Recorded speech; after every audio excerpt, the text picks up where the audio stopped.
अज्ञानतिमिरन्धस्य ज्ञानञ्जनशलाकया चक्षुरुन्मिलितं येन तस्मै श्रीगुरुवे नमः। नमो विष्णुपदाय राधिकाय प्रियात्मने श्रीमद्भक्तिवेदान्तनारायणइति नामिने। नमो विष्णुपदाय कृष्णप्रस्थाय भूतले श्रीमते भक्तिवेदान्तस्वामिनिति नामिने। नमस्ते सरस्वती देवे गौरवाणी प्रचारिणे निर्विशेष शून्यवादी पाश्चात्य देश तारिणे। वंशकल्पतरुभ्यश्च कृपा सिन्धुभ्येव च पतितनाथ पावनेभ्यो वैष्णवेभ्यो नमो नमः। नमो महावदन्याय कृष्ण प्रेम प्रदायते कृष्णाय कृष्ण चैतन्य नामने गौरतुषे नमः। हे कृष्ण करुणा सिंधु दीनबंधु जगतपते गोपेश गोपिका कांत राधा कांत नमस्तुते। तप्त कांचन गौरंगी राधे वृंदावनेश्वरी वृषभानुसुते देवी प्रणमामि हरिप्रिये। जी सर्वप्रथम मैं अपने दीक्षा गुरु नित्य लीला प्रविष्टा श्री श्रीमद् भक्ति वेदांत नारायण गोस्वामी महाराज जी के अभय चरण कमलों में अनंत कोटि दंडवत प्रणाम ज्ञापन करता हूँ।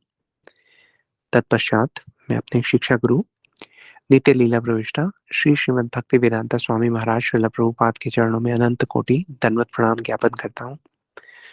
तत्पश्चात यहाँ पर उपस्थित सब भक्तजनों के, मेरे गुरु भाई गुरु बहनों में के चरणों में यथा योग्य दंडवत प्रणाम स्वीकार हो। जी देखिए, बहुत शुभ घड़ी है। शुभ घड़ी इसलिए है कि जब कोई जीव इस जड़ जगत में रहते हुए चित्त जगत में रहने वाले भगवान के प्रति अपनी प्रीतिपूर्वक सेवा अर्पित करने के लिए उनके पास जाने की इच्छा प्रकट करता है, तो बहुत बहुत बहुत शुभ समय है ना जी। अगर देखा जाए तो हमारे शास्त्र ये कहते हैं कि हम गिन नहीं सकते, इतने लाखों करोड़ों अरबों जन्मों से हम यहीं पे घूम रहे हैं। इसको बोलते हैं संसार। संसार मतलब एक चक्र है जिसमें से हम निकल ही नहीं पा रहे हैं। बहुत बार ये प्रश्न आता है। पहले गांव में लोग रात के समय जब सोते थे तो वो बाहर सोते थे, अंदर नहीं सोते थे।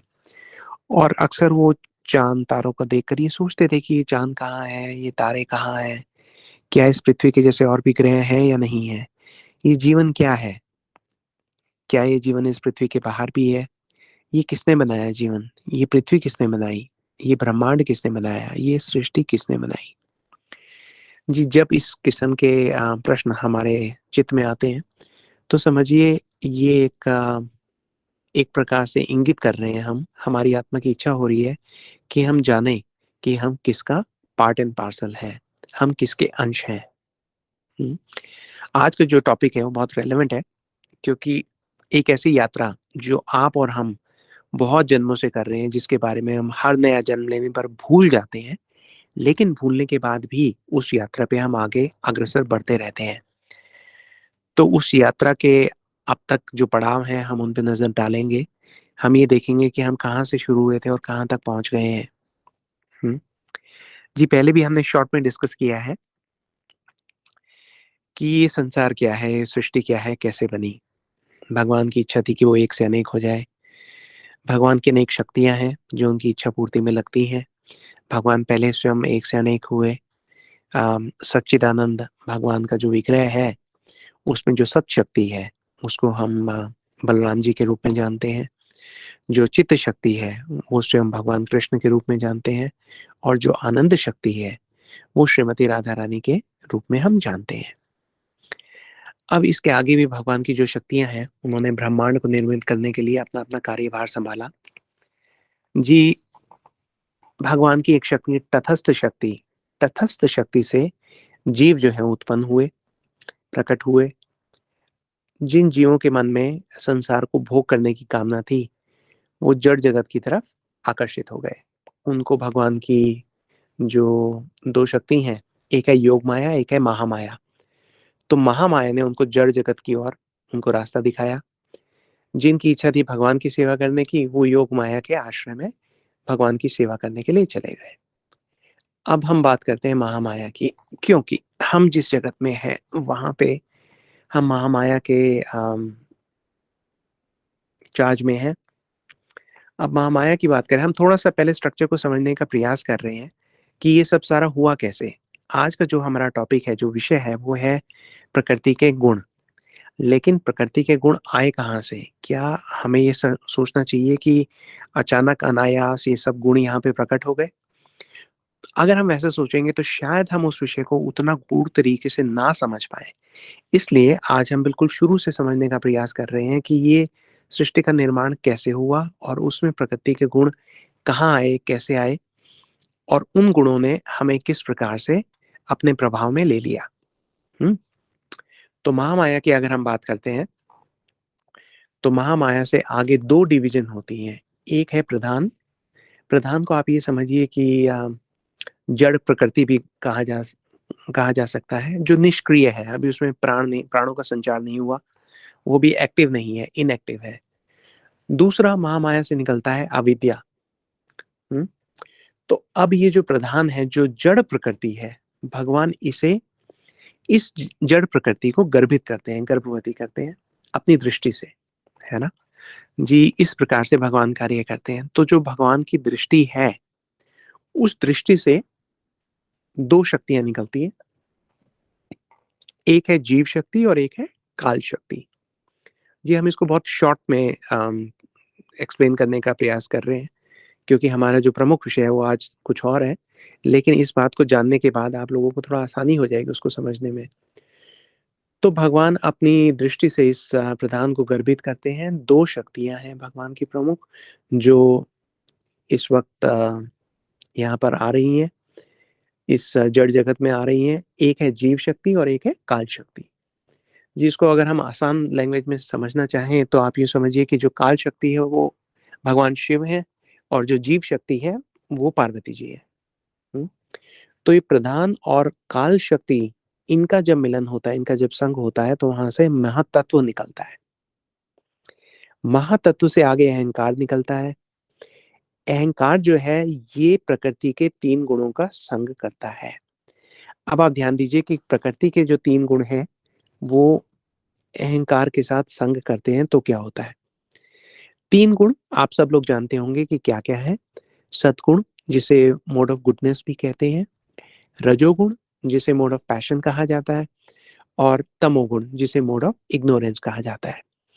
तो हमने अभी-अभी बात की कि किस प्रकार से भगवान की एक शक्ति महामाया, महामाया से निकली हुई एक और डिवीज़न प्रधान, प्रधान जो है वो जड़ प्रकृति है, वो निष्क्रिय है, उसमें अभी प्राणों का संचार नहीं हुआ है। उसमें प्राणों का संचार करने के लिए जिस प्रकार से हम लाइट को ऑन ऑफ करने के लिए एक स्विच यूज़ करते हैं, तो हम जैसे स्विच ऑन करते हैं, देखते हैं पूरे घर में प्रकाश हो जाता है, लाइट आ जाती है। उसी प्रकार से भगवान ने जैसे ही अपनी दृष्टि डाली इस जड़ प्रकृति पे, इस आशय के साथ कि ये पूरी प्रकृति जो है अब चलित हो जाए, चलायमान हो जाए, तो उसको करने के लिए भगवान ने 2 शक्तियों का संचार किया, एक जीव शक्ति और एक काल शक्ति। अब हम बात कर रहे हैं कि ये जो प्रधान और काल का जब संग होता है तो वहाँ से निकलने वाले तत्व को मैं तत्व कहते हैं। उसमें से निकलता है अहंकार, और ये जो अहंकार निकलता है ये प्रकृति के 3 गुणों के साथ संग करता है। ये 3 गुण कौन-कौन से हैं हमने अभी बताया। पहला गुण सतोगुण, सतोगुण और अहंकार का जब संग होता है तो उनसे प्रकट होता है मन। तमोगुण और अहंकार का जब संग होता है तो वहाँ से निकलती हैं अ, देखिए एलिमेंट्स हैं प्रकृति के 24 एलिमेंट्स जिनको हम जानते हैं, वो धीरे-धीरे करके वो प्रकट हो रहे हैं। अब यहाँ पर जब तमोगुण और अहंकार का संग होता है तो प्रकट होते हैं शब्द, स्पर्श, रूप, रस, गंध, हुँ? जिह्वा, त्वचा, आँखें, नाक, कान। रजोगुण और अहंकार का जब संग होता है तो फिर उनसे और आगे चीज़ें निकलती हैं, बुद्धि निकलती है, ज्ञानेंद्रिय निकलती हैं, कर्मेंद्रियाँ, जैसे अभी हमने बात की। अ, कर्मेंद्रिय हो गई आपकी हाथ, पैर, मुख, प्रजनन के अंग, मल त्यागने के अंग हो गए। बुद्धि निकलती है आकाश, वायु, अग्नि, जल, पृथ्वी, ये सब सारे जो तत्व हैं ये यहाँ पे प्रकट होते हैं। इन सब सारे तत्वों को मिलाकर 24 जो तत्व हैं, 24 एलिमेंट्स, वो इस ब्रह्मांड को जो है वो चलायमान करते हैं। ये काल शक्ति इनके साथ करती है। अब ये काल शक्ति जो है, उसने ये सब सारा यहाँ पे आ गए। अब एक और चीज़ यहाँ पे हमें देखना है कि महामाया के चलते, ये तो हमने बात की कि महामाया का जो एक डिवीज़न है, वो है प्रधान। महामाया का एक और डिवीज़न है जिसे कहते हैं अविद्या। अविद्या भी आगे जाके 2 किस्म से 2 गुण में आप यूँ समझ सकते हैं कि उसका प्रभाव चलता है। एक है सद्गुण और एक रजोगुण। सद्गुण से जब अविद्या निकलती है, तो उसको इस जगत का ज्ञान कहा जाता है, मटेरियल नॉलेज। उसे चित्त ज्ञान के साथ हम कन्फ्यूज़ नहीं करना हमें। और रजोगुण के साथ मिलके कर्म का निर्माण होता है। तो अब भगवान, जैसा अब तक हमने देखा कि अपनी काल शक्ति से इस सब सृष्टि का निर्माण करते हैं, ब्रह्मांडों का निर्माण करते हैं। इतने ब्रह्मांड की हम सोच ही नहीं सकते। हुँ? जी, महाविष्णु के शरीर से इतने सारे ब्रह्मांड निकल रहे हैं, उनके शरीर के रोए-रोए से। और हर आती-जाती श्वास के साथ अनंत कोटि ब्रह्मांड प्रकट हो रहे हैं और अनंत कोटि ब्रह्मांड जो है वो उनके शरीर में समा रहे हैं। जैसे ही वो श्वास छोड़ते हैं, तो ब्रह्मांड ये सब सारे निकल के आते हैं और जैसे ही वो श्वास अंदर लेते हैं, ये सब सारे ब्रह्मांड फिर महाविष्णु में समा जाते हैं। तो अब भगवान ने इस पूरी सृष्टि का निर्माण कर दिया, उसको गर्भित किया, काल शक्ति भेजी, सब चलायमान हो गया। अब जो जीव शक्ति है, वो इस सृष्टि में, इस जगत में प्रवेश करती है। अब आप ये याद रखिएगा कि ये जो जीव शक्ति है, हम स्वयं को जीव मान के चलिए, हम भी जीव हैं। तो जीव हैं, वो जीव हैं जो भगवान की सेवा नहीं करना चाह रहे थे, भगवान की सेवा के प्रति आकर्षण भाव ना रख के, हमारा जो आकर्षण भाव था वो स्वयं भोग करने का था। एक तरफ है भगवान की सेवा, दूसरी तरफ है भोग वृत्ति। यहाँ पे ये बात भी ध्यान रखना बहुत-बहुत ज़रूरी है कि कुछ लोगों का ऐसा मत है कि हम सब जो है वैकुंठ से आए हैं, हम पहले भगवान के पास थे और भगवान के साथ रहते हुए उनके संग में हमें भोग वृत्ति की इच्छा आई। जी, ये जो कॉन्सेप्ट है ये बिल्कुल गलत है। ये शास्त्र संगत बिल्कुल भी नहीं है और इसे कभी भी नहीं मानना चाहिए। हम सब तटस्थ शक्ति से निकले हैं, हम भगवान के साथ में नहीं थे। हाँ, हमारे पास एक मौका था कि हम भगवान के पास जाकर उनकी प्रीतिपूर्वक सेवा कर सकते थे, लेकिन हमारे पास वो चॉइस भी थी जिसमें हम ये सारी भगवान की बनाई हुई चीज़ें अपने भोग के लिए इस्तेमाल करने की इच्छा कर सकते थे। हमने भोग करने की इच्छा की, महामाया ने हमें रास्ता दिखाया और इस जड़ प्रकृति में हमें भेज दिया। अब जब हम यहाँ पे आए, तो इसका मतलब है कि जीव जो आया है वो भोग करने के लिए आया है। इसका मतलब जो जीव की चेतना है वो दूषित चेतना है और इस संसार का संग करने से और ज़्यादा दूषित होती चली जाती है। हुँ? हम देखते हैं कि इन संसार को बोला गया है दुःखालयम। दुःखालयम इसलिए बोला गया है क्योंकि यहाँ सुख है ही नहीं। सुख तो एक तरफ था जिस तरफ हमने जाने की इच्छा नहीं की, क्योंकि हमें पता ही नहीं था कि वो असली सुख है। हम यहाँ पर आ गए नकली सुख की तलाश में। महामाया के राज्य में हमारा प्रवेश हो गया। जाना चाहिए था हमें योग माया जी के पास, क्योंकि योग माया का अर्थ है कि जो भगवान की सेवा में एक जीव को लगाती है, जो ठाकुर जी की इच्छा की पूर्ति करती है, वो है महामाया। अब यहाँ पर अब हम आ गए, सॉरी, जो भगवान की इच्छा पूर्ति करती है वो है योग माया और जो जीव को यहाँ पर लेकर आती है वो है महामाया। तो अब यहाँ पर महामाया के प्रभाव में जो जीव है वो दुखी ही रह सकता है, क्योंकि ये है ही दुखालयम। अब दुखी रहते-रहते, ये हम सबकी अब यात्रा यहाँ से शुरू हो रही है, इसे समझने का प्रयास कीजिए। जब हम ये कहते हैं कि एक जीव दुखी रहता है, तो ये मत सोचिए कि कोई थर्ड पर्सन है वो दुखी है। ये समझिए कि वो हम ही हैं जो दुःख का अनुभव कर रहे हैं, करते रहे हैं, अनंत काल से करते रहे हैं, इतने जन्म हमने ले चुके, इस संसार से हम निकल नहीं पा रहे, है ना? ये दुःख का अनुभव आपका, हमारा स्वयं का निजी अनुभव है। तो ये दुखी होकर मनुष्य जो है वो 2 तरफ जा सकता है। एक तरफ वो मुमुक्षु बन सकता है, जो मुक्त होने का प्रयास करता है, सोचता है कि इस संसार से कैसे निकला जाए। हुँ? और दूसरा विषयी, विषयी व्यक्ति जो है वो संसार से निकलने के बारे में विचार ही नहीं करता। वो संसार के विषयों में ही आसक्त रहता है और यहीं पे प्रसन्नता की खोज करता रहता है। आप सब लोगों ने एक क्लास अटेंड की थी कुछ समय पहले, उस क्लास का विषय था प्रसन्नता की खोज। तो उसमें हम सब ने जाना था कि किस प्रकार यहाँ पे इस जगत में प्रसन्न रहना पॉसिबल ही नहीं है, संभव ही नहीं है ना?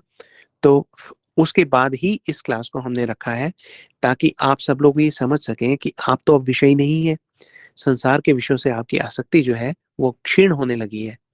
इसलिए आप मुक्त होने का जो प्रयास कर रहे हैं, आपको ये समझना है कि ये प्रयास करने की इच्छा जो आपके अंदर प्रकट हो रही है, ये इस बात का परिणाम है कि आपने अपने पुराने जन्मों में बहुत बार कोशिश की है मुमुक्षु बनने की। बहुत बार आपने कोशिश की है इस संसार से निकलकर भगवान के चरणों की सेवा करने की, है ना? अच्छा, ये मुमुक्षु जीव को भी अवसर मिलने पर अपनी चेतना को विकसित करना पड़ेगा। ये अवसर मिलता कहाँ है? पहले तो हमें ये देखना है। इस जगत में हम सब देखते हैं कि सुनने में आया है, शास्त्रों में आपने भी देखा है, सुना है, पढ़ा है कि 84 लाख योनियाँ हैं। 84 लाख योनियों में मनुष्य जो है, सॉरी, जीव जो है, अपनी-अपनी भोग की इच्छाओं के अनुसार एक शरीर के बंधन में फँस जाता है। अगर वो योनि मनुष्य की नहीं है, मनुष्य की योनि 4 लाख प्रकार की होती है। 80 लाख की जो योनियाँ हैं, उसमें भिन्न-भिन्न योनियों में गुज़रता हुआ जब एक व्यक्ति मनुष्य योनि में आता है, तब उसको अवसर मिलता है अपनी चेतना को विकसित करने का। अगर वो योनि में है जो वृक्ष की योनि है, पर्वत की, पत्थर की योनि है, तो उसे आच्छादित चेतना कहा जाता है। वहाँ पर आप भगवान की सेवा के लिए कोई अवसर नहीं ढूँढ सकते। संकुचित चेतना वाली योनियाँ जो हैं वो हैं पशु, पक्षी, कीट, पतंगे, रेप्टाइल्स, ये सब सारे। इनमें चेतना जो है वो संकुचित है। जब आपको एक मनुष्य योनि मिलती है, तब जाके आपकी चेतना मुकुलित चेतना कहलाती है। मुकुलित चेतना जो है मनुष्य को ये अवसर दे सकती है कि वो भगवान को समझने का प्रयास करे। और जब आप एक मुमुक्षु बनना चाहते हैं, इस संसार से निकलना चाहते हो, तो वो इस बात का परिणाम है कि आपकी चेतना जो है वो विकसित हो गई है।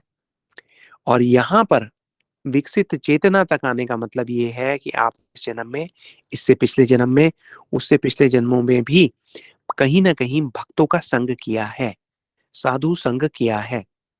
हुँ? आप लोगों को याद होगा कि अक्सर कहते हैं कि साधु संग सर्व शास्त्र कोय, लव मात्र साधु संग सर्व सिद्धि होय। तो सर्व सिद्धि क्या है?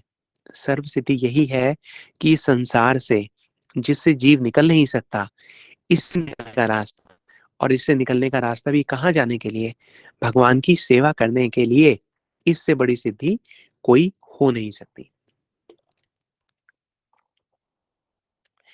तो देखिए, जिस प्रकार से एक व्यक्ति एक रास्ते में जाते हुए नेविगेशन सिस्टम का प्रयोग करता है और ये समझता है कि उसे कहाँ जाना है और कहाँ नहीं जाना है, उसी प्रकार से आज की क्लास में हम ये समझ रहे हैं कि हम अपने इस रास्ते पे चलते हुए, अपने लक्ष्य की ओर बढ़ते हुए कहाँ तक आ गए हैं। आप लोग देखिए, ये मुकुलित चेतना से विकसित चेतना की ओर चल पड़े हैं। ये बहुत लंबा सफर आप लोगों ने तय किया है ना? तो उसके लिए आप सब लोग बधाई के पात्र हैं। ये जानकर आप सब लोगों को हर्ष होना चाहिए कि हम जिसे लक्ष्य कहते हैं, वो हमारे अब बहुत समीप है। अब आगे बढ़ने के लिए हमें क्या करना है? जैसा हमने कहा कि अब तक हमने जितने भी जन्म लिए थे, उनमें हमें कहीं न कहीं साधु संग मिला होगा, भक्तों का संग मिला होगा, शास्त्रों का संग मिला होगा, और उन सब से हमने ये सीखा होगा कि हमें क्या करना है और क्या नहीं करना। हुँ? तो हर जन्म की भांति इस जन्म में भी आपको एक एक किस्म का रिमाइंडर चाहिए। ये याद दिलाने के लिए कि ये जो प्रकृति के गुण हैं, ये क्या हैं, इनसे कैसे बचना है और इनसे कैसे निकलना है ना?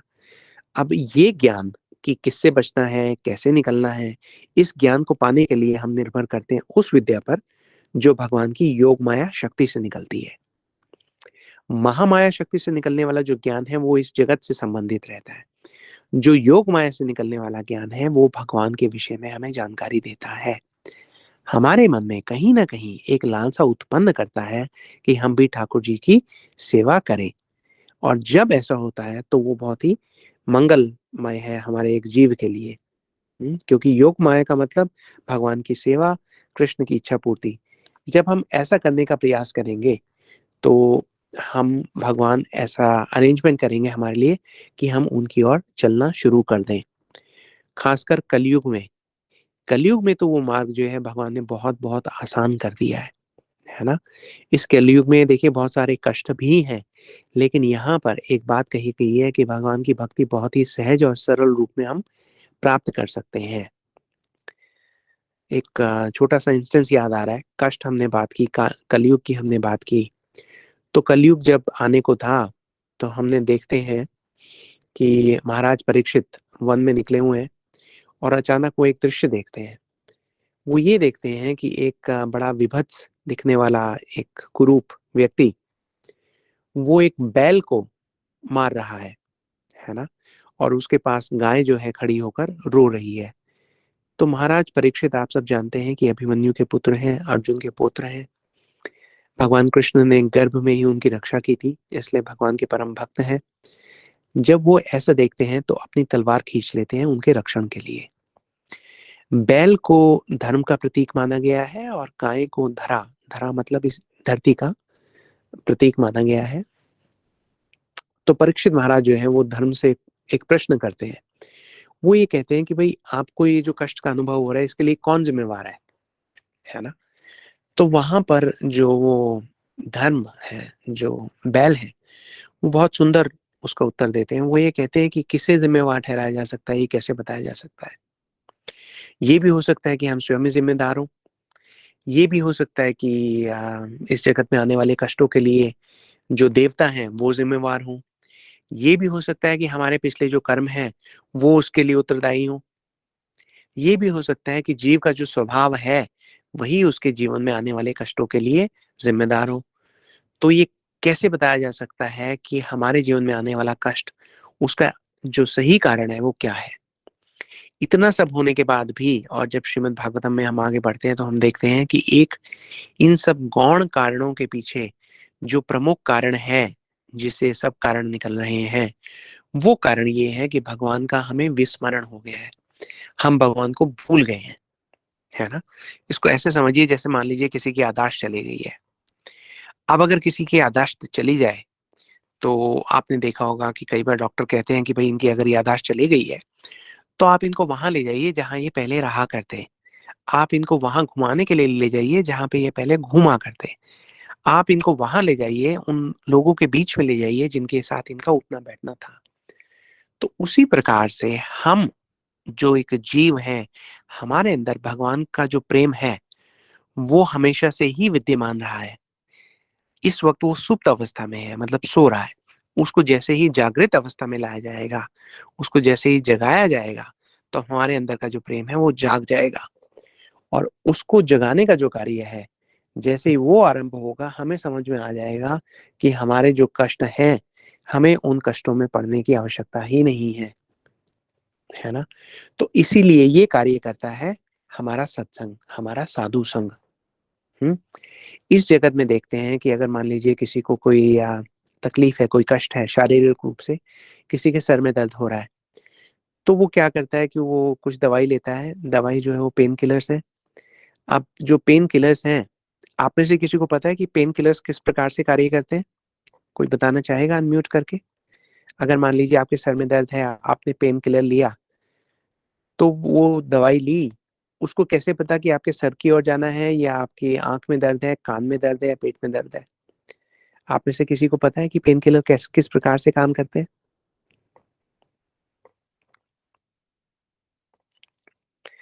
जी, अनीशा दीदी आप बताइए। हरे कृष्णा प्रभु जी, दंडवत प्रणाम।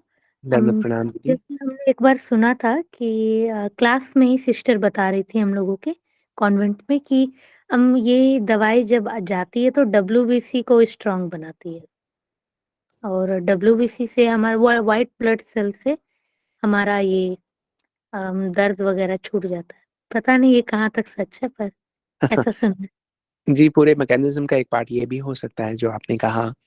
लेकिन जो पेन किलर्स हैं, उनके पास सबसे जो सहज रास्ता है, एक तरीका है, उसको दर्द को रोकने का नहीं है, लेकिन वो क्या करते हैं कि हमारे पूरे शरीर में जो कोशिकाएँ हैं, जो नर्व सिस्टम है हमारा, वो इस जो भी कष्ट होता है, जो भी दर्द होता है, उसकी सूचना हमारे मस्तिष्क तक पहुँचाता है, ब्रेन तक पहुँचाता है। तो ये जो नर्व्स हैं, जो ये सब सारे मैसेजेस भेजती हैं पेन के हमारे ब्रेन को, तो पेन किलर्स का ये काम होता है कि उनको जो मैसेंजर जा रहे होते हैं ये सूचना लेके कि भाई सर में दर्द है, उनके मैसेंजर का जो वो है रास्ता वो रोक देते हैं। तो ये संदेश हमारे ब्रेन तक नहीं पहुंच पाता कि दर्द है। तो दर्द तो हो रहा है, लेकिन हमारा ब्रेन सोचता है कि दर्द नहीं हो रहा क्योंकि उस तक तो मैसेज पहुंचा ही नहीं, तो दर्द हमें महसूस नहीं हो रहा। ठीक है, तो ये कलयुग भी कुछ कुछ वैसा ही है। हम ये चाहते हैं कि हमें आने वाले जो कष्ट हैं उनका निवारण हम उसी प्रकार से करें जिस प्रकार से पेन किलर्स हमारे सर दर्द का निवारण करते हैं। वो दर्द के बारे में भुला देते हैं, दर्द के बारे में हमें गलत सूचना देते हैं, जिससे हमें लगता है कि दर्द नहीं है ना? हमारे शास्त्र जो है वो हमें पूर्ण सूचना देते हैं, वो हमें पूर्णतः सूचित करते हैं। वो ये बताते हैं कि जो कष्ट है वो है और वो इस वजह से है ना? जब हमें कष्ट का मूल कारण पता लगता है, तो फिर हमें समझ में आता है कि इस मूल कारण का हम क्या समाधान निकाल सकते हैं। वो क्या कारण है जो हमें भगवान से दूर रखते हैं? क्यों हम ऐसे कार्य करते हैं जो हमें भगवान से दूर ले जाएँ? हुँ? और कहाँ मिलेंगे हमें वो सूत्र जो हमें हमारे भगवान के समीप लेकर जाने में सहायता करेंगे? ये जो प्रश्न है, ये एक इंटेलिजेंट आदमी को हर जगह पूछने चाहिए, है ना? और यहाँ पर हमारी जो सहायता करती है, वो एक ग्रंथ भगवत गीता, जो भगवान के मुख से निकला हुआ उद्गार है, गीत है, वो हमें ये बताते हैं कि किस प्रकार से हम इन सारे कष्टों का निवारण कर सकते हैं। तो भगवत गीता से संबंधित अब तक हमने जो-जो बातें की हैं, उसी में आगे बढ़ते हुए अब हम अगली चर्चा ये करेंगे कि भगवत गीता में जो 18 अध्याय हैं, 18 अध्याय को 3 भाग में हम विभाजित कर सकते हैं। जो पहले के 6 अध्याय हैं, वो हैं कर्म योग के बारे में। जो 7 से 12 तक के अध्याय हैं, वो हैं भक्ति योग के बारे में। और उसके बाद के जो 6 अध्याय हैं, वो है ज्ञान योग के बारे में। ठीक? तो 3 पार्ट में हम डिवाइड करते हैं, कर्म, भक्ति और ज्ञान। जी, हमारे जो गुरु वर्ग हैं, उन्होंने बड़े सुंदर टीके किए हैं इस बात पे।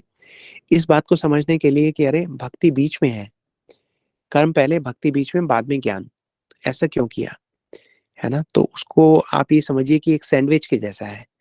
जिस प्रकार से अगर आप सैंडविच मान लीजिए 2 ब्रेड के बीच में आप जैम लगाते हैं, तो जो महत्व है वो जैम का है।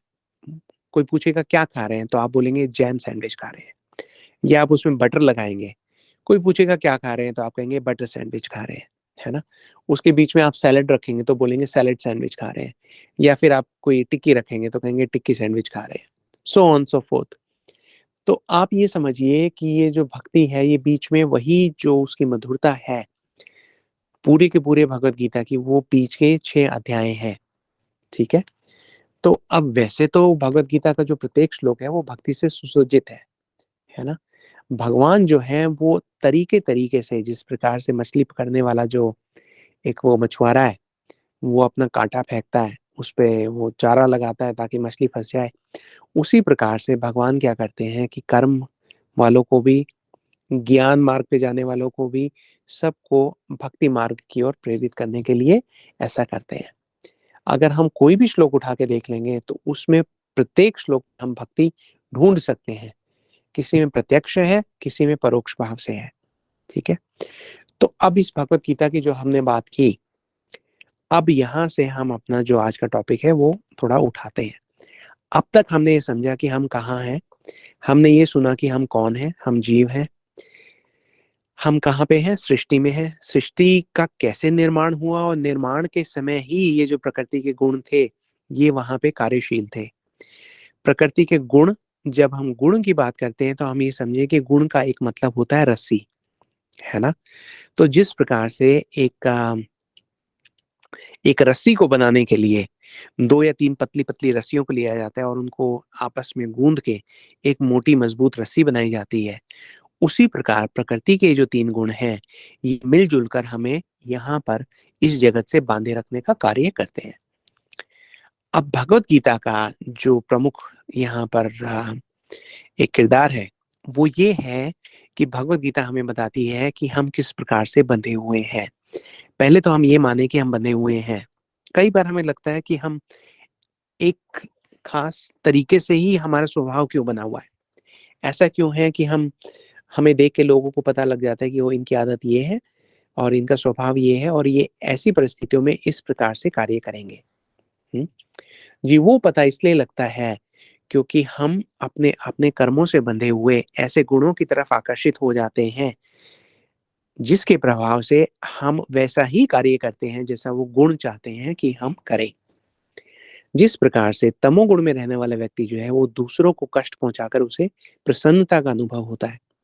सतगुण में रहने वाला व्यक्ति जो है, वो दूसरों की मदद कर उनकी सहायता करके अच्छा अनुभव करता है। जो रजोगुण में रहने वाला व्यक्ति है, वो अपने को आगे बढ़ाने में ही स्वयं की प्रसन्नता का अनुभव कर सकता है। तो ये भौतिक जगत के बंधन है। अब भगवत गीता में जब हम चैप्टर 14 हम खोलते हैं, 14 भी और कुछ हद तक आप ये समझिए कि 17th और 18th चैप्टर इस बारे में बहुत प्रकाश डालते हैं। कई बार तो ये लगता है कि अगर ये इन्फॉर्मेशन ना होती तो हम सोच ही नहीं सकते थे कि हम बंधे हुए हैं। हम तो ये सोचते कि हम स्वच्छंद हैं, स्वतंत्र हैं। लेकिन आज का विषय हमें ये बताता है कि हम स्वतंत्र भी नहीं हैं और स्वच्छंद भी नहीं हैं। हम तो बंधे हुए हैं प्रकृति के 3 गुणों से। जब 14वाँ अध्याय शुरू होता है तो भगवान कृष्ण जो है वो पहले श्लोक में ही बोल देते हैं। वो ये कहते हैं बहुत देखिए इतना भगवान यहाँ पे ये बता रहे हैं कि ये जो नॉलेज वो दे रहे हैं, ये जाने के बाद क्या होता है। हुँ, तो 14वाँ अध्याय प्रथम श्लोक परम भूय प्रवक्ष्यामि ज्ञाननं ज्ञानममुत्तमं यज् ज्ञात्वा मुनः सर्वे परम सिद्धितो गताः। इसका मतलब ये है यज् ज्ञात्वा ये जानने के पश्चात ये ज्ञान प्राप्त लेने के पश्चात क्या होता है। वो ये कहते हैं कि जितने मुनि हैं, ऋषि हैं, है ना? जो भगवान के भक्त हैं, ये जानने के बाद परम सिद्धितो गता उनको परम सिद्धि की प्राप्ति होती है। अब परम सिद्धि हमने कुछ समय पहले बात की थी कि परम सिद्धि क्या है? परम सिद्धि है भगवान की प्रीतिपूर्वक सेवा करने का अवसर जिसको प्राप्त हो, जिसकी इच्छा हो भगवान की सेवा करने की, वही हमारे जीवन की परम सिद्धि है। तो ये तो भगवान ने कहा पहले-पहले उसमें अपने श्लोक में। अब हम ये देखते हैं कि जो अध्याय 13 था, 13th चैप्टर था, उसने वहीं पे इंगित कर दिया था कि 14वें अध्याय में हम क्या करने वाले हैं। और 14वें अध्याय में भगवान ने बता दिया कि हमें कितना बड़ा फल मिलेगा, अगर हम ये बात समझेंगे। जो नॉलेज, जो ज्ञान भगवान देने वाले हैं हमें, अगर हमने उसे समझकर अपने जीवन में वो ग्रहण कर लिया, तो हमें क्या मिलेगा? भगवान यहाँ बताते हैं कि हमें परमार्थिक ज्ञान मिलेगा, ट्रांसेंडेंटल नॉलेज। और वो मिलने पर हम ये समझ पाएँगे कि हम कहाँ हैं और हमें कहाँ जाना है। हुँ? श्लोक संख्या 3 में भगवान ये बताते हैं कि जो जितना भी जड़ जगत है, हुँ? ये जैसे उत्पन्न हुआ है, ये सब का सब जो है, ये ब्राह्मण जिसे भगवान का अम, ये कहते हैं कि निराकार रूप है, वहीं से पैदा हुआ है ना? और वहीं से ये सब सारे जो जीव हैं, प्रकट हो रहे हैं। अभी हमने ये सब सारा वैसे डिस्कस कर लिया है, लेकिन हम एक बार we are just skimming through it, ठीक है? तो फिर उसके बाद भगवान ये कहते हैं कि ये सब मेरे से ही हो रहे हैं। हमें ये भी समझना है कि हम कहाँ से आ रहे हैं। हम भगवान से ही आ रहे हैं, लेकिन डायरेक्ट ना आके भगवान की तटस्थ शक्ति से आ रहे हैं। तो यहाँ पे भगवान बोलते हैं सर्व योनिषु कौन्तेय मूर्तया संभवानि ये तसम ब्रह्मा महद योनिर अहम बीजा प्रदाः पिता। इसका मतलब ये है कि I am the seed giving father. Seed giving father का मतलब ये है कि भगवान ने ही वो बीज दिया था अपनी शक्ति को, तटस्थ शक्ति को, जिससे जीव जो है वो उत्पन्न हुए हैं। अब हमने ये समझ लिया कि जीव जो है उत्पन्न हो गए। हमने 24 तत्वों के बारे में देखा था कि जो इस सृष्टि में विद्यमान है। जब जीव को यहाँ भेजा जाता है, तो वो इन्हीं 24 तत्वों का संग करता है। और भौतिक जगत में जब वो ये संग करता है, तो प्रकृति के 3 गुणों से प्रभावित होकर करता है। 3 गुण क्या है? अभी हमने बात की थी सत्गुण, रजोगुण, तमोगुण। ये समझना चाहिए कि हर व्यक्ति में ये तीनों गुण जो हैं वो कहीं न कहीं विद्यमान है। कई बार ऐसा होता है कि एक गुण जो है वो ज़्यादा प्रकाशित होता है, बाकी गुण जो है वो थोड़ी मात्रा में होते हैं। तो जो ज़्यादा प्रकाशित गुण हैं, वही उस व्यक्ति की पहचान बन जाता है। जैसे आप देखेंगे कुछ लोग सद्गुण में जब आप देखते हैं, तो सदा उनका जो जीवन है वो सादा रहता है, सरल रहता है। ज़्यादातर वो प्रसन्न रहते हैं, दूसरों की सहायता करने में वो विश्वास रखते हैं, दूसरों के दुःख में दुखी होते हैं, दूसरों के सुख में सुखी होते हैं। जो रजोगुण वाला व्यक्ति है, वो हर वक़्त जो है वो रजो का मतलब है राजा वो राजा बनना चाहता है। अगर वो कहीं किसी ऑफ़िस में काम करता है तो वो वहाँ का राजा बनना चाहता है, वो आगे निकलना चाहता है, he wants to be the best. अगर वो पढ़ाई करता है, तो उसमें भी वो अच्छे से अच्छा करना चाहता है एक राजा की तरह। अगर वो कोई खेल खेलता है, अगर वो कोई व्यापार करता है, लेकिन वो इस आशय के साथ नहीं करता कि वो दूसरों की सेवा करने के लिए ऐसा करेगा। वो स्वयं को प्रसन्नता देने के लिए ऐसा करता है। जो तमोगुण वाला व्यक्ति होता है, वो अपनी प्रसन्नता के लिए दूसरों को कष्ट भी दे सकता है ना? तो इस प्रकार से हमें समझ में आता है कि इस जगत में हम कितने प्रकार के लोग देखते हैं, वो 3 गुणों के अलग-अलग परम्यूटेशन और कॉम्बिनेशन में मिश्रित हैं। जब ये 3 गुणों के अलग-अलग परम्यूटेशन कॉम्बिनेशन हम वर्कआउट करते हैं, तो हम देखते हैं कि ये जो 4 लाख योनियाँ हैं, वो किस प्रकार बनी हैं। क्योंकि जब हमें पहली बार ये पता लगता है कि 84 लाख योनियाँ हैं और उसमें से 4 लाख योनियाँ जो हैं वो केवल मनुष्य की हैं, तो हम सोचते हैं कि मनुष्य तो सारे एक ही जैसे होते हैं। लेकिन आज हम ये समझ पा रहे हैं कि अलग-अलग गुणों के अलग-अलग कॉम्बिनेशन जो हैं, वो ये 4 लाख योनियों का निर्माण करते हैं। इन गुणों के मिश्रण से व्यक्ति का जो है चित्त बनता है, कॉन्शसनेस। तो जितनी कॉन्शसनेस विकसित होती है ना? जितनी वो चेतना विकसित होती है, उतना वो व्यक्ति भगवान की ओर बढ़ता चला जाता है और उसको हम ये कहते हैं कि he is a first class a, human being. जी, प्रभुपाद जी कहा करते थे कि we must try and become first class human being first, है ना? तो ये हम समझने का हमने यहाँ पे प्रयास किया। उसके बाद हमें एक बात और समझनी है कि सद्गुण में सारे अच्छे गुण हैं, लेकिन हालाँकि सद्गुण पाप रहित है, ज्ञान युक्त है, लेकिन अहंकार रहित नहीं है। अहंकार हमने देखा था कि जो 24 तत्व हैं उनमें से एक अहंकार भी है। तो इसकी वजह से उसे प्रसन्नता से आसक्ति होती है। वो शांति में भी प्रसन्नता का अनुभव करता है। दूसरों को सुख देकर भी वो प्रसन्नता का अनुभव करता है और कई बार इस प्रसन्नता से उसे इतनी उसको प्रसन्नता से प्रसन्नता हो जाती है कि वो सद्गुण से आगे जाना नहीं चाहता। वो ये सोचता है कि बस यही हाईएस्ट उसका प्लेटफ़ॉर्म है, यहाँ से आगे कुछ नहीं है। तो ये जो है, यहाँ पे भगवान कृष्ण ये बता रहे हैं कि यहाँ पे आके सद्गुण वाला व्यक्ति भी जो है वो गुणों का शिकार हो जाता है। क्यों? क्योंकि वो सद्गुण में ही सही लेकिन बंधा तो फिर भी है। इस जगत को जिसे हम दुर्ग कहते हैं और दुर्गा देवी इस जगत की इंचार्ज हैं, एक जेल के साथ कंपेयर किया गया है ना? सद्गुण वाला व्यक्ति ये सोचता है कि मैं बहुत अच्छी जेल में हूँ। रजोगुण वाला व्यक्ति ये सोचता है कि मैं अभी अच्छी जेल में नहीं हूँ लेकिन मैं और अच्छी जेल में जाना चाहता हूँ। तमोगुण वाला व्यक्ति जो है वो जेल में रह के ही खुश है, कैसी भी जेल है वो वहाँ पे ही खुश है। लेकिन जो भगवान के भक्त होते हैं, वो इसमें ना सतगुण में रहना चाहते हैं, ना रजोगुण में, ना तमोगुण में। वो इन तीनों गुणों से ऊपर उठकर इस दुर्ग से, इस जेल से बाहर निकलने का प्रयास करना चाहते हैं, है ना? तो अब हमें ये पता होना चाहिए कि हमें क्या नहीं करना। जैसे कई बार हमारे मन में ये प्रसन्नता आती है, एक सैटिस्फैक्शन, एक संतोष आता है कि ओहो! हम तो सतोगुणी हैं। सतोगुणी होने का मतलब ये है कि हम बहुत अच्छे व्यक्ति हैं, हमने सबका सुख चाहते हैं और हम किसी को कष्ट नहीं देते, बहुत अच्छी बात है। ऐसे लोग आपको समाज में काफ़ी मिल जाएँगे जो ये कहेंगे, हमने कभी किसी का बुरा नहीं किया, किसी से हमने कोई लिया नहीं और किसी के कष्ट का हम कारण नहीं बने, बस यही जीवन की सफलता है।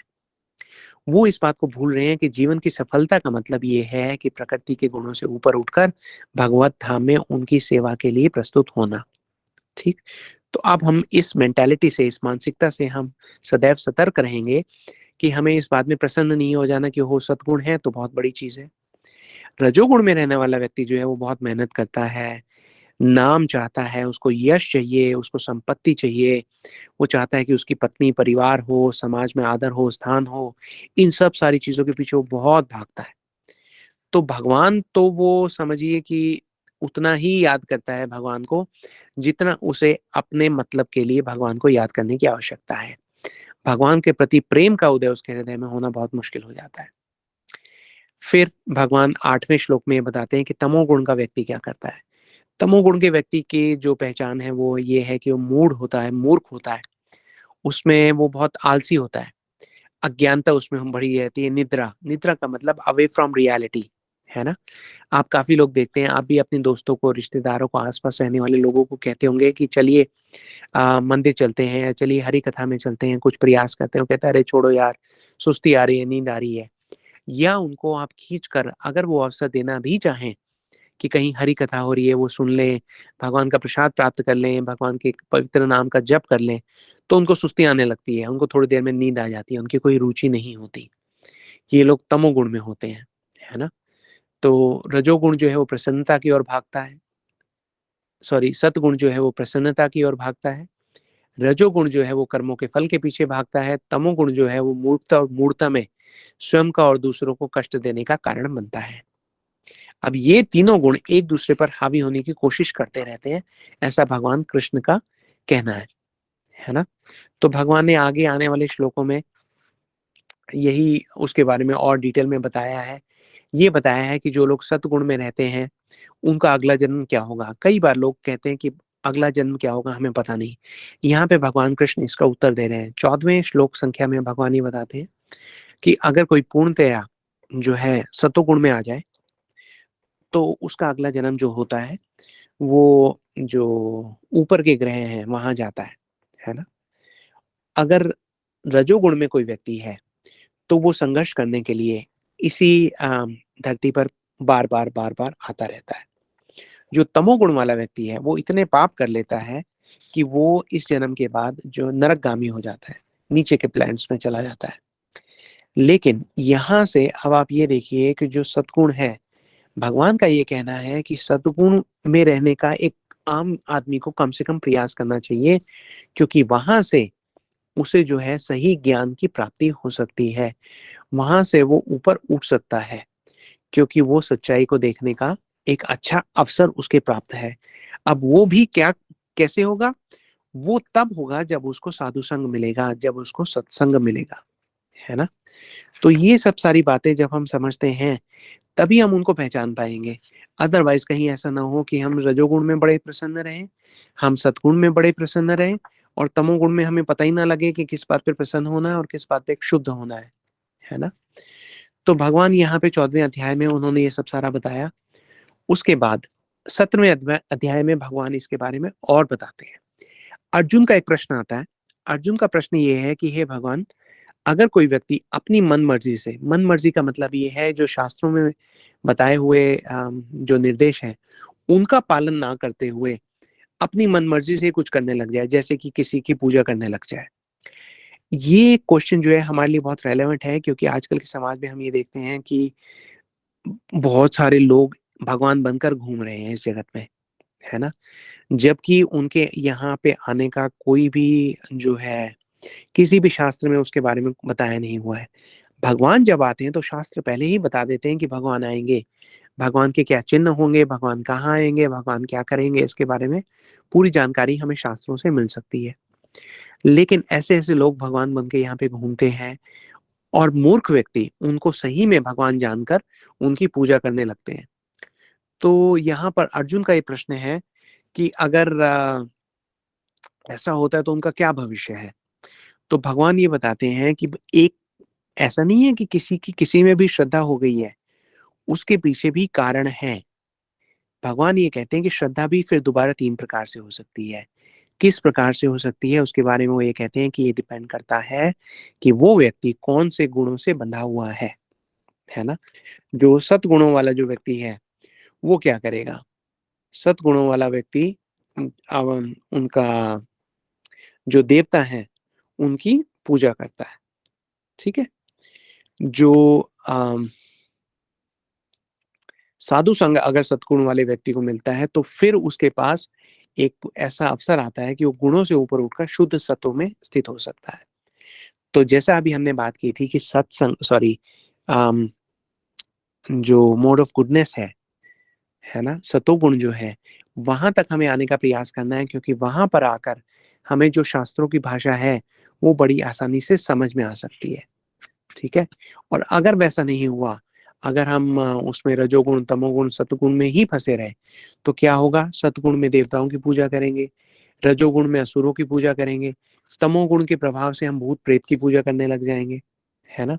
और उसमें भी क्या होगा? इतने ज़िद्दी हो जाएँगे, जैसे हमने देखा, हमें शास्त्र जब कथा बताते हैं, तो हम ये देखते हैं कि ऐसे बहुत सारे अवसर आए, जहाँ पर रावण, हिरण्यकश्यपु, महिषासुर जैसे जो दैत्य, दानव, असुर थे, ये बहुत कठिन व्रत, घोर तप, ये सब सारे करने लग गए।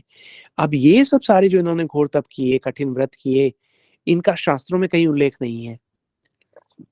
ये शास्त्र संगत भी नहीं है, लेकिन इनका फिर भी इन्होंने पालन-वहन किया।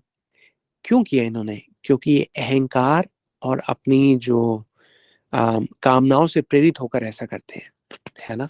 मान लीजिए रावण अपने सर काट-काट के दिए जा रहा था शिव जी को, हुँ? ब्रह्मा जी से वरदान ले आया, हिरण्यकशिपु ने कितना तप किया। ये शास्त्रों में ऐसे तप नहीं बताए हुए हैं, शास्त्रों में तो ये कहते हैं आप जो करें भगवान की प्रसन्नता के लिए करें, लेकिन ये लोग अपनी कामनाओं की पूर्ति के लिए सब कार्य किए थे, तो इसे आसुरिक प्रवृत्ति बोला गया है। हुँ? भगवान 17वें अध्याय में हमें ये भी बता रहे हैं कि गुणों के आधार पर भोजन भी भिन्न प्रकार के होते हैं। तो जैसे कई बार लोग हमें पूछते हैं कि भई कहाँ कहा हुआ है कि ये नहीं खाना, ये खाना है ना?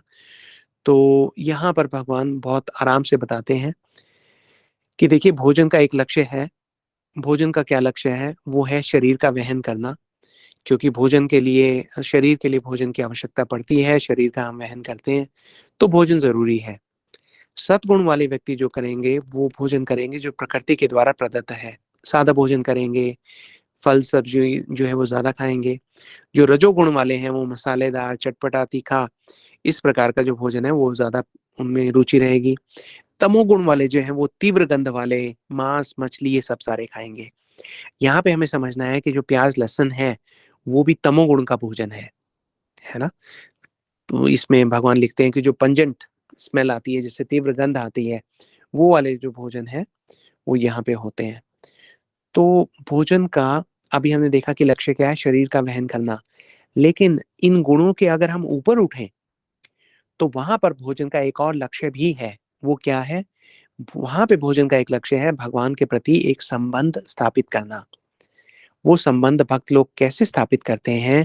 जब वो लोग भोजन बनाते हैं, भोग बनाते हैं, ठाकुर जी को भोग लगाने के लिए, ठाकुर जी की संतुष्टि के लिए वो ऐसा कार्य करते हैं। तो जब वो ऐसा कार्य करते हैं, तो फिर वो गुणों के ऊपर उठने लगते हैं। तो यहाँ पर हमने देखा कि जो सद्गुण वाला व्यक्ति है वो क्या लेगा, तमोगुण वाला व्यक्ति क्या लेगा, रजोगुण वाला व्यक्ति क्या लेगा। जो इन गुणों के ऊपर उठने का प्रयास कर रहा है, वो क्या करेगा? वो भगवान के द्वारा बताए हुए जो भोग है वो बनाएगा और भगवान को अर्पित करेगा, ना कि अपनी स्वयं की उसको कामुकता को पूर्ण करने का प्रयास करेगा, है ना? उसी प्रकार से भगवान आगे ये भी बताते हैं कि जो यज्ञ है या दान है, वो भी किस भावना में करना चाहिए, है ना? बहुत बार लोग जो हैं चैरिटी करने निकलते हैं, लेकिन उनको ये नहीं पता कि चैरिटी से उनका नुकसान भी हो सकता है। बहुत बार लोग जो है धन की चैरिटी कर लेते हैं, धन का दान कर लेते हैं। अब मान लीजिए आपने किसी भिखारी को देखा, उसके ऊपर आपको दया भाव आया, आपने उसे ₹100 दे दिए। अब उस ₹100 से अगर उस भिखारी ने कुछ तमोगुण का खाया या मान लीजिए कोई मांस-मच्छी खाई, शराब पी या कुछ भी ऐसा गलत किया, तो उसका जो परिणाम है वो आपको भी भुगतना पड़ेगा, आप भी उसके कर्म में भागीदार हो सकते हैं। इसलिए भगवान ये कहते हैं कि जो अगर हम दान, यज्ञ वगैरह भी करें, तो वो भी प्रकृति के गुणों से ऊपर उठ के करें। ऐसा तब होगा जब भगवान हर एक चीज़ के मध्य में रहेंगे। तो हमें अपने जीवन में जितनी भी चीज़ें हमें करनी है, भगवान को बीच में रख कर करनी है ना? तो अगर हम अब देखिए हम बहुत बार कोई भी पूजा आरंभ करते हैं, कोई यज्ञ आरंभ करते हैं, मंदिर में जाते हैं, आचमन करते हैं, हम स्वयं को बोलते हैं ना, ओम पवित्रो पवित्रो वा सर्वावस्थं गतोऽपि वा, या स्मरेत् पुंडरीकाक्षं सा वयं भयंतर शुचि। तो इसका मतलब ये है कि अगर हम स्मरण करते हैं किसको? या स्मरेत् पुंडरीकाक्षं। पुंडरीकाक्ष कौन हुए? पुंडरीकाक्ष हुए कमल नयन भगवान, भगवान कृष्ण स्वयं। अगर हम उनका स्मरण करते हैं, तो ओम पवित्रो अपवित्रो वा, तो हम पवित्र हों या अपवित्र हों, किसी भी अवस्था में हों, हम किसी भी लाइफ की स्टेज में हों, है ना? फिज़िकली प्योर हों या ना हों, मेंटली प्योर हों या ना हों, कैसे भी हों हम चाहे मंदिर में हों या हम घर में हों, लेकिन हम हर अवस्था में जब हम भगवान को याद करते हैं, तो बाह्य भयंतर शुचि, अंदर से भी और बाहर से भी हम पवित्र हो जाते हैं। हुँ? अब हमें क्या है यहाँ पे, अब हमने जो भी सुना, हमने देखा कि हम प्रकृति के गुणों के प्रभाव में हैं, उनके संग में हैं, उनसे बंधे भी हुए हैं। तो अब हमें यहाँ पे सूत्र ये पकड़ना है, ये समझना है कि हम पवित्र नहीं हैं, हम अभी अपवित्र हैं। ये हो सकता है कि जो अपवित्रता है हमारी, अब वो कम है ना? लेकिन अभी भी थोड़े बहुत हमारे अंदर जो प्रकृति के जो गुण हैं, उनका प्रभाव विद्यमान है। हमें पवित्र बनना है। पवित्र किस प्रकार से बनना है? हमें भगवान का नाम, भगवान का ध्यान, ये हमें पवित्रता की ओर लेके जाएगा। क्योंकि हमें जो पवित्र करना है, वो हमें अपना मन पवित्र करना है। जन्मों-जन्मों से हमने अपने कर्मों से, अपनी इच्छाओं से, अपने कुसंग से स्वयं को इतना अपवित्र कर लिया है कि कई बार तो हमें अपने लिए कोई आशा दिखती ही नहीं है।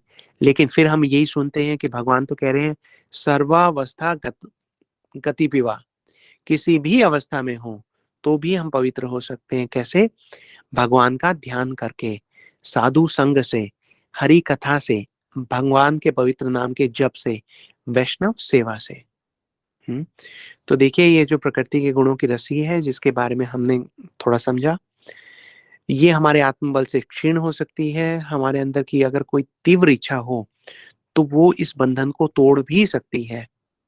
हमारे लिए सबसे इम्पोर्टेंट ये है कि आज हम इस बंधन को जान पा रहे हैं, है ना? जिसे आच्छादित, संकुचित और मुकुलित चेतना का व्यक्ति देख भी नहीं सकता, है ना? तो अगर हम ये सब चेतनाओं का सफर जो है अब तक हमने तय कर लिया है, ये यात्रा हमने तय कर ली है, तो इससे आप ये समझिए कि आपका जो टोटल यात्रा थी, आप लगभग 80-90% जो है वो तय कर आए हैं। अब 10% ही रात यात्रा जो है वो आपकी बची है भगवान की ओर बढ़ने के लिए। तो प्रयास ये करें कि हम पग-पग पर इन बंधनों को एक-एक करके तोड़ते चले जाएँ, आगे बढ़ते चले जाएँ, है ना? और वो कैसे होगा? जैसे हमने अभी बात की कि जब हम साधु संग करेंगे, भक्तों का संग करेंगे, हरि कथा करेंगे, तो हमारे मन में एक दीनहीन भाव आएगा। हम समझेंगे कि हम अ, लघु हैं और भगवान विभु हैं, है ना? और हमें उनकी शरण लेनी है। जब ये बात हमारे मन में आएगी, तो हम भक्त बनने का प्रयास करेंगे। भक्त जब हम बनने का प्रयास करेंगे, तो हमारा स्वभाव चेंज होना शुरू हो जाएगा। स्वभाव जब हमारा चेंज होना शुरू हो जाएगा, तो अहंकार से हम दीनहीन भाव की तरफ बढ़ेंगे, है ना? हम छोटा बनने का प्रयास करेंगे। आप ये सोचिए, अगर कोई किसी व्यक्ति को रस्सियों से बाँधा हुआ है और अचानक वो व्यक्ति छोटा हो जाता है, तो वो सारी रस्सियाँ बहुत ढीली हो जाती हैं और वो बड़ी आसानी से वहाँ से निकल आता है। कुछ-कुछ वैसा ही प्रयास हमें प्रकृति के गुणों के साथ भी करना है। हमने अभी बात की, गुण का मतलब रस्सी, बंधन। अगर हम स्वयं को भगवान की भक्ति में दीनहीन बनाते हैं, छोटा बनाने का प्रयास करते हैं ताकि हम भगवान की सेवा में आगे बढ़ सकें, तो ये बंधन स्वतः ही ढीले हो जाएँगे। हम इनसे बाहर निकल आएँगे। शायद इसीलिए चैतन्य महाप्रभु ने हमें निर्देश दिया था कि तृणादपि सुनिचेन तरोरपि सहिष्णुना अमानि न मान देना कीर्तनीय सदा हरि। हमें स्वयं को एक जो तृण होता है, एक घास का जो कण होता है, उससे भी तुच्छ मानना है ना? हमारे पास जो भी हो रहा है, हमारे जीवन में जो भी कष्ट आ रहा है, उसके लिए हमें स्वयं को ही उत्तरदायित्व मानना है और हर हालात में भगवान का कीर्तन करना है। कीर्तनिया सदा हरि। ऐसा करने पर हम प्रकृति के गुणों से मुक्त हो सकते हैं। तो देखिए, ये बात कहने में बहुत सहज थी, सरल थी, हमने कह दी, सबने सुन भी ली। लेकिन इसको जिस दिन हम रियलाइज़ करेंगे कि कितनी बड़ी सफलता है हमारे जीवन की, कि हम इन निर्देशों को सुन भी पा रहे हैं, तो तब हमें पता लगेगा कि हम कितना-कितना आगे बढ़ चुके हैं अपने आध्यात्मिक मार्ग पर। कितना हर्ष का विषय है, हम सब लोग बधाई के पात्र हैं, आप सब लोगों का साधुवाद है। आज की जो कक्षा थी, वो सिर्फ़ आपको ये बताने के लिए थी कि देखिए, जहाँ तक आप पहुँचे हैं, बहुत मेहनत करके, बहुत संघर्ष करके आप यहाँ तक पहुँचे हैं। अब आगे का जो रास्ता है, वो आपको तय करना है बिना किसी गलती किए। आप हमेशा साधु संग में रहें, सत्संग में रहें, भगवान के पवित्र नाम के संरक्षण में रहें और आगे-आगे बढ़कर भगवान की सेवा का प्रयास करें। और जब ऐसा हो तो आप हमें भी आशीर्वाद दीजिए कि हम भी आपके दिखाए हुए रास्ते पर चल सकें और भगवान की सेवा का कुछ अंश हमें भी प्राप्त हो। जी, आज की क्लास बहुत सिंपल थी, बहुत शॉर्ट थी। आशा ये करते हैं कि इस कक्षा से आपको कोई लाभ होगा। अगर आप कोई प्रश्न पूछना चाहें, कोई टिप्पणी, कोई अनुभव हमारे साथ साझा करना चाहें, तो आप लोग अपने हैंड रेज़ कर सकते हैं। गौरप्रिया दीदी आपको इनवाइट करेंगी और आप फिर कुछ भी अगर हमारे साथ सबको कुछ कहना चाहें, तो कह सकते हैं, बात कर सकते हैं। हरे कृष्णा। संध्या दीदी। हरे कृष्णा प्रभु जी, दंडवत प्रणाम। हरे कृष्ण दीदी, दंडवत प्रणाम। प्रभु जी, मेरा ना एक प्रश्न है कि जैसे आपने बताया ना कि निद्रा जो है वो तमोगुणी होती है, जी, तो अब जैसे मान लो मैं मान लो वर्किंग हूँ, तो अब मेरे को कम से कम 24 घंटे में 5 घंटा तो नींद चाहिए ना, मिनिमम। जी, आपने तो बिल्कुल तो हाँ, तो फिर उसमें अगर मान लो वो 5 घंटे भी मैं नहीं लूंगी, तो फिर मतलब बाकी के काम या मैं अपना जो ये सब है दिनचर्या के जो काम है वो नहीं कर पाऊंगी, तो वो निद्रा भी क्या मेरी तमोगुणी होगी क्या फिर? जी दीदी, मैं आपका क्वेश्चन समझ गया। आप म्यूट कर हाँ लीजिए। जी। हाँ जी। देखिए, तमोगुण की जो निद्रा है, वो आलस्य के साथ संबंधित है ना? निद्रा तो शरीर की एक आवश्यकता है, हर एक किसी को निद्रा चाहिए, है ना? और 5 घंटे तो कोई ज़्यादा नहीं है, कम ही है। लेकिन आलस्य के साथ निद्रा का ये मतलब होता है कि व्यक्ति आलस में भी सोता रहता है। एक तो होती है आवश्यकता, दूसरा होता है आलस्य, है ना? तो जो तमोगुण वाले होते हैं, वो आलसी लोग होते हैं। शरीर की जो आवश्यकता है, वो तो निद्रा की है, वो आपको लेनी भी चाहिए, तो वो तमोगुण नहीं कहा जाएगा बिल्कुल भी, है ना? तो आप उसको बिल्कुल अपने दिमाग से निकाल दीजिए कि वो तमोगुण है। जी, जो आलस से भरी निद्रा होती है, जो शरीर की आवश्यकता पूरी होने के बाद भी आपको आलस के कारण उठने नहीं देती, है ना? जागने नहीं देती, तो उसे तमोगुण में माना गया है, अदरवाइज़ उसको तमोगुण में नहीं माना गया है। ठीक है प्रभु जी। हरे कृष्ण प्रभु जी। हरे कृष्ण धन्यवाद। दीदी, दंडवत प्रणाम।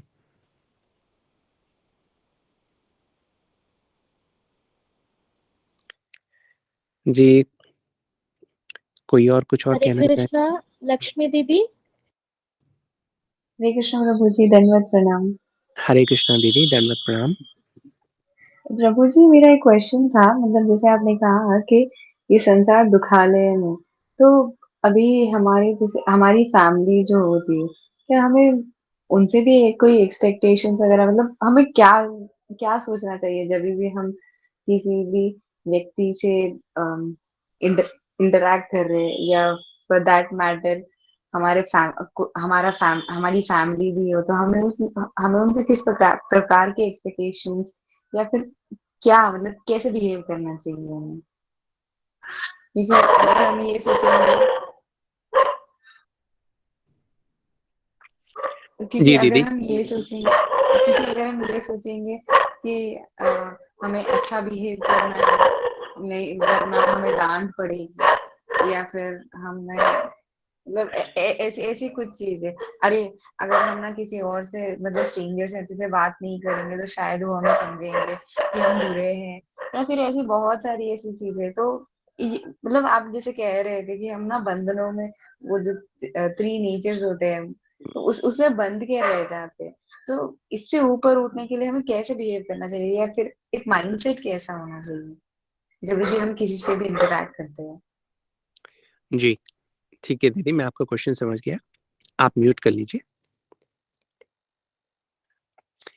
देखिए, एक परिवार में हमें ऐसा सोचना चाहिए कि हम एक परिवार में अगर इकट्ठे हुए हैं, तो पुराने जन्मों के कोई हमारे एक-दूसरे से संबंध रहे होंगे, कर्मों के द्वारा हम एक-दूसरे से जुड़े हुए हैं, जो एक ही परिवार में अब एक साथ हैं। अब एक परिवार में एक साथ होने का देखिए पहली बात जो हमारे यहाँ बताई गई है वो है जीवेर दया, है ना? एक-दूसरे के प्रति हमें दया का भाव रखना चाहिए। दया के भाव का मतलब ये है कि हमें वो कार्य करना चाहिए जिससे दूसरे व्यक्ति का कल्याण हो सके। और जब हम किसी का कल्याण कर ही रहे हैं तो सबसे पहले तो हमें अपने घर वालों के प्रति सोचना चाहिए कि ये घर वाले जो मेरे इतने नजदीक के हैं, जो मुझे इतने प्रिय हैं, सबसे पहले इनका कल्याण हो तो कितना अच्छा है ना? हमें इस भाव के साथ सबके प्रति जो हमारा व्यवहार है वो बहुत बहुत मधुर रखना चाहिए। ये पहला हमारा प्रीचिंग का पार्ट है कि हमारा व्यवहार जो है वो लोगों के साथ मधुर होना चाहिए, खासकर उन लोगों के साथ जिनका हम कल्याण चाहते हैं। हम्म। जी, कई बार वो it's easier said than done, कहना आसान है, करना कई बार मुश्किल हो जाता है।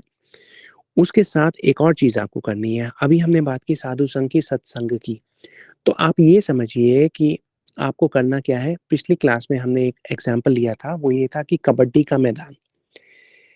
एक जो टीम है, वो है भक्तों की टीम और दूसरी जो टीम है, वो अभक्तों की टीम है।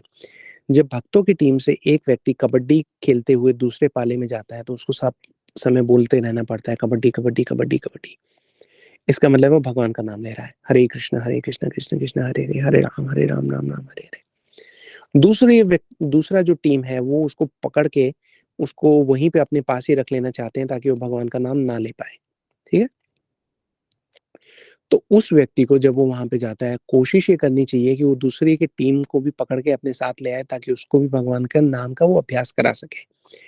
लेकिन इस दौरान उसको स्वयं नहीं पकड़े जाना है, दूसरे का प्रयास करें। लेकिन जब आपको ये लगे कि आपकी भक्ति पे प्रभाव आ रहा है, आप वापस अपनी टीम में जो है भाग के आ जाइए, अपनी कोर्ट में वापस आ जाइए।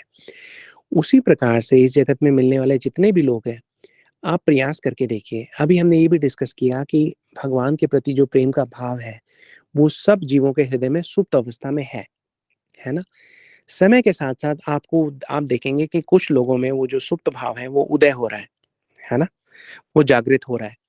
तो उनके प्रति आपकी प्रीति नेचुरली बढ़ेगी, आप चाहेंगे उनके साथ और समय बिताना, उनको और मदद करना, एक-दूसरे के संग से आपको सबको लाभ होगा। कुछ लोग ऐसे हैं जिनके अंदर आपको ये परिवर्तन देखने को नहीं मिलेगा।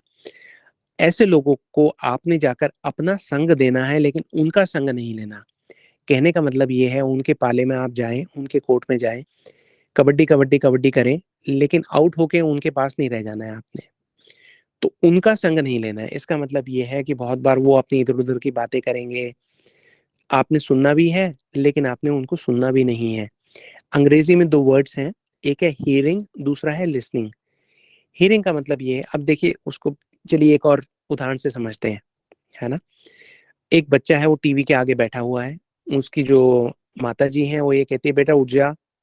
तो वो कहता है, "अच्छा मम्मा ठीक है," लेकिन वो उठता नहीं है ना? थोड़ी देर में वो दोबारा कहती है, "अरे बेटा उठ जा, टीवी बंद कर दे।" वो कहता है, "हाँ, हाँ, कर रहा हूँ," लेकिन वो उठता नहीं है। 1 घंटा हो जाता है। अब उसकी माँ ये कहती है, "ये तो मेरी बात सुनता ही नहीं है," लेकिन सुन तो वो रहा है ना? उस पर अमल नहीं कर रहा, ठीक है? उसी प्रकार से हम इस जगत में जब बाहर के लोगों से मिलते हैं, जो अभक्त हैं, वो दुनिया भर की अभक्तपूर्ण बातें करेंगे, तमोगुण से भरी हुई, रजोगुण से भरी हुई। हमें उनको सुनते हुए भी नहीं सुनना है ना? क्योंकि हमारा फ़ोकस क्या है? भगवान। तो पहले ही तो हमें ये प्रयास करना चाहिए कि हमारे जो परिवार वाले हैं, उनको भगवान की भक्ति भी उनको भी मिले, उनका भी कल्याण हो। सबसे पहले हमारा जो कर्तव्य है उनके प्रति यही है। अब वो कर्तव्य के वाहन में अगर कोई वो स्टेज आ जाए कि उसमें आपकी भक्ति पर संकट आ रहा है, तो आपका पहला फ़र्ज़ आपका अपनी भक्ति के लिए है। जिस प्रकार से एरोप्लेन में जब आप ट्रैवल करते हैं, तो वो ये बताते हैं कि केबिन में अगर ऑक्सीजन की कमी हो जाएगी, तो ऑक्सीजन मास्क ऊपर से आएँगे, लेकिन वो ये कहते हैं पहले आप खुद लगाएँ, फिर किसी दूसरे को मदद करें। तो हमें सबसे पहले ये देखना है कि अगर हमारी भक्ति कायम रहेगी, तो हम किसी को आज नहीं तो कल भक्त बनने में सहायक हो सकते हैं। लेकिन अगर हमारी भक्ति ही नहीं रहेगी, तो हम दूसरे को क्या मदद करेंगे, हम खुद ही भक्त नहीं बन पाएँगे। तो हमारा कर्तव्य है जीवेर दया। जीवेर दया का मतलब है दूसरों को भक्ति की तरफ बढ़ने में सहायता देना। लेकिन उसके पहले हमें स्वयं को भी आगे बढ़ने में सहायता देनी है। तो सब लोगों के साथ आप अपना जो व्यवहार है वो मधुर रखें, प्रेम पूर्वक रखें। उससे क्या होगा कि वो आपकी बात मानने के जो चांसेस हैं वो बढ़ जाएँगे। आपकी बात शायद उनको अच्छी लगे और वो ये भी देखेंगे कि वो इतना मधुर व्यवहार है, ये व्यक्ति हर समय प्रसन्न रहता है। तो एक सहज आकर्षण हो जाता है। लोग सोचने लगते हैं कि ऐसा क्या है जो इनके पास है, मुझे भी वो चाहिए। मैं भी हर वक़्त प्रसन्न रहना चाहता हूँ। हर व्यक्ति जो है वो जूझ रहा है इस वक़्त, रजोगुण से, तमोगुण से, सतोगुण से भी जूझ रहा है, बहुत कष्ट में है, कोई मानना चाहता है, कोई मानना ही नहीं चाहता, कोई किसी की सहायता लेना नहीं चाहता। लेकिन हर व्यक्ति जो है वो यहाँ पर दुखी ही है। जो दुखी नहीं भी दिख रहा, वो दुख की प्रतीक्षा में है, क्योंकि इस जगह का नाम ही दुखालयम अशाश्वतम है ना? तो हमारे पास बहुत अवसर हैं लोगों की मदद करने के, जीवेर दया करने के, लेकिन सबसे पहले हमें स्वयं पर दया करनी है, क्योंकि हम भी स्वयं एक जीव हैं। तो देखिए, आज की जो क्लास थी वो हमें ये बताने के लिए थी कि फॉर एग्ज़ाम्पल ये क्यों इम्पोर्टेंट है कि हम कोई भी रजोगुण, तमोगुण वाला जो पदार्थ है वो ना खाएँ, है ना? क्योंकि भगवान के पास वो नहीं चलते। कम से कम हमें सद्गुण तक तो आना है। सद्गुण तक आकर हमारा लालच बढ़ना चाहिए और हम उस गुण के भी ऊपर उठ जाएँ, क्योंकि जब हम उसका भोग लगाएँगे ठाकुर जी को, तब जाकर हम जो है वो शुद्ध सत्व में स्थापित हो सकते हैं। तो ये सब सारी थोड़े-से प्रैक्टिकल टिप्स हैं हमारे समझने के लिए भी, या हमें चैरिटी देनी है तो किस प्रकार से देनी है। अम, कर्मों का जो बंधन है वो बहुत-बहुत कॉम्प्लेक्स है। कौन से गुण के प्रभाव में हम कब खुद को बाँध लेते हैं, हमें पता ही नहीं लगता। तो इन सब सारी चीज़ों के बारे में पता लगेगा, तो आगे आने वाले समय में आप लोग प्रश्न पूछ सकते हैं कि वो ऐसा करना चाहिए, ऐसा नहीं करना चाहिए। उन प्रश्नों के उत्तर से आप सब लोगों को सहायता मिलेगी, इन बंधनों से निकलने की, ऐसा हम आशा करते हैं। तो ये उत्तर था आपके प्रश्न का दीदी। Are you satisfied with the answer? Yes, Prabhuji, yes. I am satisfied with the answer. But हाँ, मुझे जब शायद से और ज़्यादा साधु संग करना होगा, ताकि मैं अच्छे से समझ पाऊँ। जैसे आपने कहा कि अपना जो बिहेवियर है वो हमें बहुत ज़्यादा मधुर रखना होगा। बट क्योंकि हम मतलब कभी कभी एक्सक्यूज नहीं दे रही हूँ, बट या कभी-कभी ऐसा हो जाता है ना कि थोड़ा गुस्सा हो जाते हैं हम, या फिर ऐसा। तो शायद से आपने जो कहा कि साधु संग में रहिए, कीर्तन कीजिए, तो हरि नाम कीजिए, तो I will try to improve and और ज्यादा करने की कोशिश करूंगी वो भी। जी। दीदी, हमारी 2 क्लासेस हुई थी। एक क्लास थी कर्म पे और एक क्लास थी उस पे, जो पिछली क्लास थी सत्संग पे ना। तो वो आप कोशिश करें कि वो दोनों क्लासेस को कई बार सुनें। उससे आपको काफ़ी हेल्प मिलेगी, क्योंकि ये जो आपका प्रश्न है ये आपका अकेले का नहीं है, यहाँ पे हर व्यक्ति का यही प्रश्न है। हर व्यक्ति को गुस्सा आता ही है ना? उनको ऐसा लगता है कि वो हमारे साथ जीवन में जो हुआ वो सही नहीं हुआ। Life was not fair. लेकिन जब हम कर्म के जो वो है पूरी प्रक्रिया है उसको समझेंगे, तो हम ये समझ जाएँगे कि इट्स फेयर ओनली। ये हो सकता है कि हमने इस जन्म में ऐसा कुछ नहीं किया। अगर कोई व्यक्ति आके हमें कुछ कड़वा बोल गया, हमें कुछ कह गया, हमें कुछ कर गया बुरा, तो उसका कारण ये है कि पुराने जन्म में हमने कुछ ऐसा किया होगा, वही लौटकर हमारे पास आया है ना? तो उसको आप क्लासेस को सुनिए, उसमें एग्ज़ाम्पल्स भी हैं। जब एक बार हम समझ जाएँगे तो धीरे-धीरे हम उन पे अमल करना शुरू कर सकते हैं। ईज़ी नहीं है, बहुत मुश्किल है। कहना आसान है, करना मुश्किल है ना? लेकिन आपको एक बार पता हो कि सही क्या है, गलत क्या है, तो उससे आपको थोड़ा मदद तो मिलती ही है। तो आप वो सब सारी जो क्लासेस हैं वो सुनिए। अम, हम कोशिश ये करते हैं कि सारी क्लासेस बहुत सरल और सहज रूप में कही जाए, ताकि आप उसको प्रैक्टिकली रिलेट कर पाएँ और उससे आपको बेनिफिट भी हो। जी, जो मार्ग आप चल रहे हैं वो आसान नहीं है दीदी, आसान लोगों के लिए वो है ही नहीं। उन लोगों के लिए है जिनमें इतना करेज होना चाहिए, इतनी हिम्मत होनी चाहिए कि स्वयं की कमियों को भी वो फेस कर सकें। ये मान सकें कि उनके साथ अगर कुछ बुरा हुआ, कुछ अनप्लेज़ेंट हुआ, उसका कारण वो स्वयं है। बाकी लोगों में तो इतनी भी हिम्मत नहीं कि वो अपनी गलती मान सकें। जो आगे बढ़ना चाह रहा है, केवल वही इतना करेज दिखा सकता है, वो ये कहता है कि okay, I take it on the chin, I accept it, let's move on, क्योंकि उसे भगवान की तरफ बढ़ना है। इस मामले में सहायक क्या रहेगा? भगवान की जो सेवा करने का की लालसा है, वो जितनी-जितनी प्रगाढ़ होती जाएगी, आप ये कहोगे अच्छा चलो ठीक है, इसमें कौन अपना टाइम वेस्ट करे, हम तो भगवान की ओर बढ़ते हैं। आप सब लोगों ने सुना ही होगा कि रामायण में एक प्रसंग आता है, जब भरत और शत्रुघ्न वापस आते हैं अपने ननिहाल से और उनको पता ये लगता है कि राम जी को वनवास हो गया, सीता मैया और लक्ष्मण जी भी उनके साथ चले गए। तो शत्रुघ्न को बड़ा क्रोध आता है मंथरा पे और वो उनकी पिटाई करते हैं मंथरा की। उसके बाद भरत जी ये कहते हैं कि एक अर्जेंटली कैबिनेट की मीटिंग बुलाई जाए, सब मिनिस्टर्स बुलाए जाए और हम लोग वर्कआउट करेंगे कि किस प्रकार से जाकर भगवान श्री राम को वापस लेके आया जाए अयोध्या। तो वो बोर्ड रूम में जा रहे होते हैं, यहाँ पे सब मिनिस्टर्स की मीटिंग है, आगे आगे भरत जी हैं, पीछे शत्रुघ्न जी हैं। तो अचानक शत्रुघ्न जी को मंथरा फिर दिखाई देती है, तो उनका दिल करता है कि इसकी दोबारा से पिटाई कर दे। तो वो कहते हैं भरत भैया आप चलिए, मैं आया। तो भरत जी कहते हैं कहाँ जा रहे हैं आप? बोले मंथरा मुझे दोबारा दिखी है, मेरा क्रोध अभी शांत नहीं हुआ। तो भरत जी कहते हैं नहीं नहीं मंथरा को छोड़ो, तुम मेरे साथ आओ। शत्रुघ्न जी कहते हैं कि कैसे छोड़ सकता हूँ मैं ऐसे, इसकी वजह से मेरे भैया वन में चले गए। तो वहां पे भरत जी उनको ये कहते हैं कि Manthara is not important, Ram is important. तो ऐसे अवसर हमारे जीवन में बहुत आएंगे जब हमें क्रोध आएगा, हम उसको क्रोध को निकालना चाहेंगे, लेकिन वो क्रोध जो है हमारी भक्ति के लिए अच्छा नहीं है।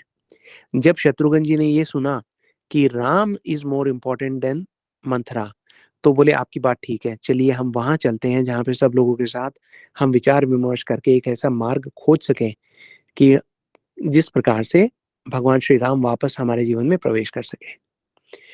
तो मंथरा जो है वो कोने कोने पे खड़ी है ना, कभी हमारा काम बिगाड़ने के लिए, कभी हमें चिढ़ाने के लिए, कभी गुस्सा दिलाने के लिए, अलग अलग रूप लेके। हमें ये याद रखना है कि Ram is important, Bhagwan is important, our spiritual journey is important. उससे हमें थोड़ी मदद मिलेगी। आपने जो प्रश्न किया बहुत अच्छा प्रश्न है। प्रैक्टिकल क्वेश्चन जो है वो हमारे लिए पूछने, समझने, सुनने बहुत बहुत आवश्यक है, क्योंकि ये वो प्रश्न है जो हम सब पे लागू होते हैं, है ना। आपके प्रश्न पूछने से यहाँ पे जितने भी लोग हैं सबको लाभ हुआ है। तो जी आपका बहुत बहुत धन्यवाद, थैंक यू जी। कोई और किसी का प्रश्न है तो बताइए, वरना हम इस क्लास को फिर फिनिश करते हैं।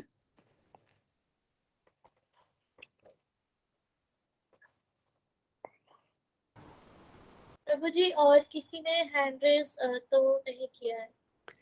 जी ठीक, एक्सलेंट। तो चलिए आप सब लोगों का बहुत बहुत धन्यवाद दूं मैं एक बार फिर से।